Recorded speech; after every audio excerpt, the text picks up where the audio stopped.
Hello everyone, my name is Fio and today I wanted to tell you guys about my sugar daddy experience. So first off the bat, I have to disappoint you guys. I've never had a sugar daddy, but this was probably the one and only experience for me of ever getting remotely close of getting one. So this all happened end of 2016, beginning of 2017. Around that time, I had just broken up with my boyfriend of 5 years. It was not a good time for me. After a breakup, it's just, you know how it is. You say like, oh, I don't need a man, I'm a strong, independent woman, boys suck. So that was me. One day my friends, let's call them Janet and Anna, were talking, and for some reason we came across the topic sugar daddy. I always had this fantasy of having a sugar daddy that would first of all look like George Clooney, second of all would not want any sexual favors from me, and then lastly, you know, occasionally would buy me nice things, would support me financially in return of just hanging out with him. And then my friend Anna goes, there's this website called Seeking Arrangement where you can sign up and look for a sugar daddy. Me and my friend Janet were like, okay, that's interesting. We've never heard about it before, but we decided to sign up just because we felt like it was exciting. Yeah, it was exciting and kind of like a taboo, like no one would really talk about it. And on that website, you create your profile. Of course, you don't use your real name. You choose a nickname, and then you can also set your pictures on private and just give access to certain people you really are interested to. And it works the other way around as well. The sugar daddies can decide for themselves who they want to disclose their full gallery and their full information to. So we sign up and we are on this website. I get a couple of messages. They're a little bit different. I get asked if I'm into any fetishes, if I was looking for a mentor, and this and that, which I didn't really mind because they were all pretty straightforward. If you're into it, you're into it, and if not, then you're not. There's no harm in just asking right away. Then in spring 2017, I moved to LA. And then one day I get this message, which sounded really polite, really formal almost. It was this Asian dude. I think he was like in his mid-30s, which is like, in comparison to other people on that website, relatively young. And he said, hey, I would like to meet you and then already compensate you with a couple of $100 for your time. It sounded really transactional in a way because I had the feeling he knew what he was doing. He knew what he was looking for. We exchanged a couple of messages and then I click on his profile. Well, his pictures, okay? He really looked like he came out of a K-drama. He seemed to be very tall, quite good looking, very like, you know, polished in a way. Okay, this might be going somewhere. So I give him my number and he calls me. And he sounded really nice on the phone, obviously. So we set up a meeting for Friday dinner. And I think it was like Tuesday around that time. He comes forward and says like, you know, you don't have to feel pressured at all. This is just the first meeting. So we can get to know each other, see if we really are vibing, if we get along, if we have the same visions for where this should be going, if we have the same expectations. And I also told him on the phone that I never had an arrangement before, and this was all pretty new to me. So he kind of comforted me and said, oh, you know, don't feel pressured at all. This is just the first meeting. We don't have to do anything, and I will already compensate you for your time. Friday comes around and I get freaked out. I thought to myself, this is really gonna happen. This is real. I'm gonna meet this person from the internet, from this Seeking Arrangement website. And I just wasn't ready. I was like, Theo, are you insane? Are you really gonna do this? And then all this like, what if this and that happens? And what if he just is a serial killer and all that? And I just chickened out. I cancelled on him last minute. You know, he was surprised. He was like, oh, what is going on? He messaged me a couple of times. Said things like, listen, you seem like a really nice girl. You look so pretty. Look, you just moved to LA. I can support you financially because I know how much rent out here is and how hard it is. At one point I was like, okay, fine. But I don't want to meet you on the weekend. Because in my mind, I don't know if that sounds crazy, Friday night dinner is different than a Tuesday afternoon coffee. You know what I mean? Like, I felt like if I meet him on the weekend, there will be expectations what to happening after. He was going to New York the following weekend, so we decided to meet on Thursday for coffee. I had class until 9 p.m. He asked me if I could come to his area, which was Long Beach, or if I would prefer to stay in my area, West Hollywood. So I told him I don't have a car, it's a little bit of a hassle for me to go somewhere after class, and I'd rather just meet him somewhere close by. And I was like, okay, yeah, fine, that's cool. He sends me a couple of suggestions and I just pick one. That was so stupid on my part. Oh my god, it was so stupid. Because after 9 p.m, obviously, I head to this coffee shop and it's closed. And I mean, of course it's closed. It's 9 p.m. on a Thursday. Which coffee shop is still open? I give him a call and say like, listen, the shop is closed. Surprise. And then he said to me, oh, I just reached, just meet me at my car. I go to his car. He didn't look anything like his pictures at all. Okay, and I don't mind like, oh, he just looks a little different. It was full on catfish different. I was like, really?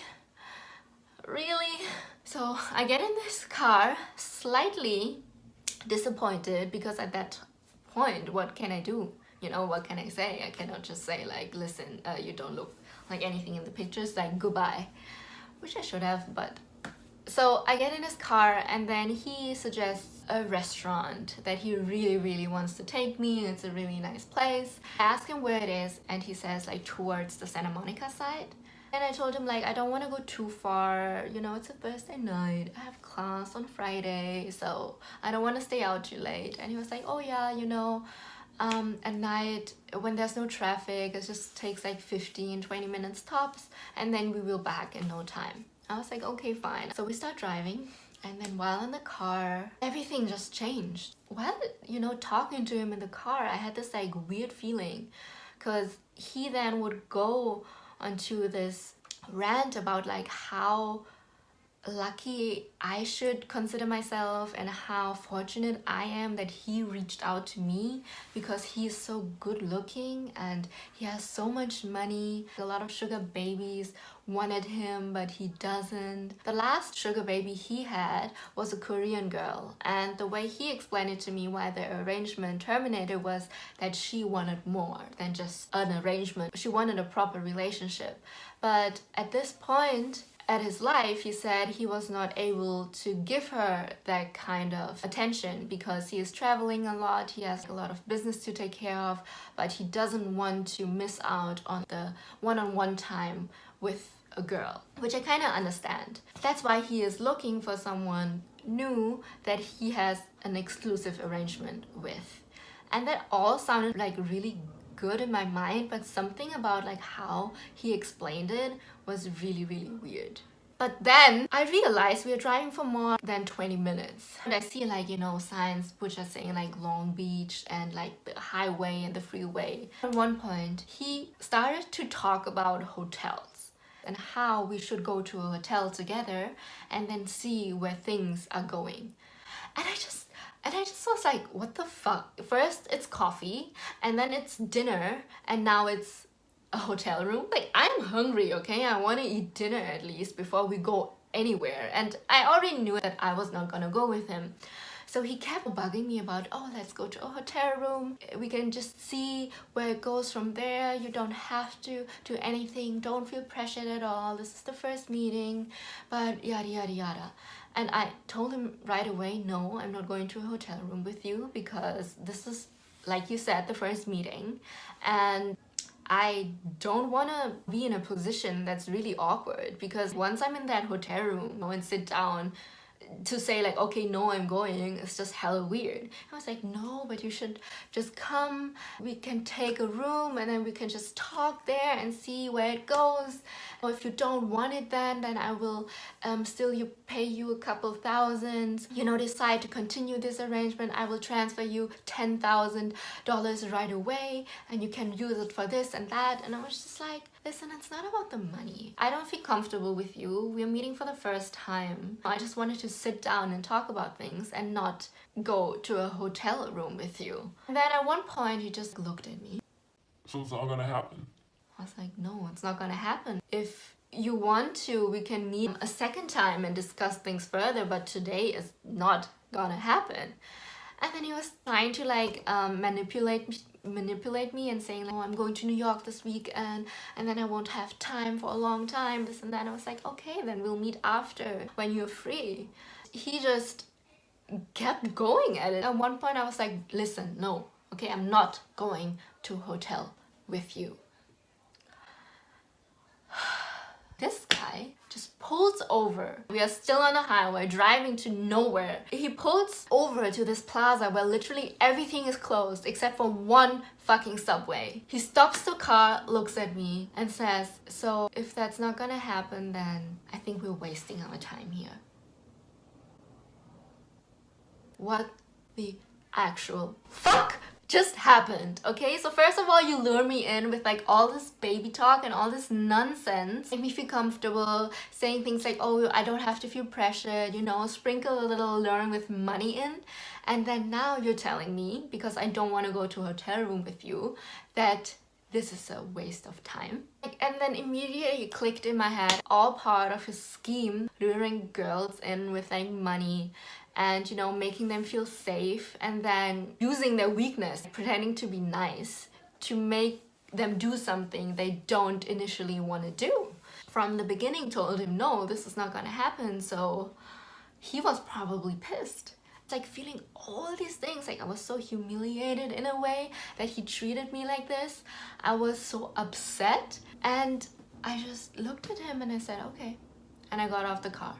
Nothing else. And he kind of like told me, oh, you know, don't worry about it, I pay for your Uber, we'll transfer you 200-300 bucks and blah blah. And I was like, yeah, honestly, whatever. And when I was standing there, you know, in the middle of nowhere in front of the Subway, it was not nice, no. So I called an Uber and I think I was riding in that car for about 30 or 40 minutes back. So I also realized he never had the intention to take me to a restaurant. He probably wanted to take me to a hotel room right away. And he was probably thinking that he could convince me during that car ride. Oh, what an asshole. So like I said before, if you're into some weird ass shit or if you just want something from the other person, I'd rather have you come up to me and say it right away. So just like come up to me and say like, look, I want to fuck tonight, so are you down or not? And then I can always say no, you know, and you can move on and not waste both our times. Then the next day when I got up, immediately I went onto that website. I deleted my profile. I deleted all the messages. I was done. I just was like, okay, this was the only time I gave it a shot and it went horrible, so never again. After that, he suddenly got back from New York earlier and then he texted me and called me a couple of times, begging me to meet him again and try it over, and this time again, oh, you don't have to feel pressure, don't do this and that. But yeah, no, I blocked his ass and that's it. So I actually will never find out if he ever was willing to pay me anything. This is my sugar daddy experience. Could have been worse. I'm still safe. So for all your aspiring sugar babies out there, be careful. Bye.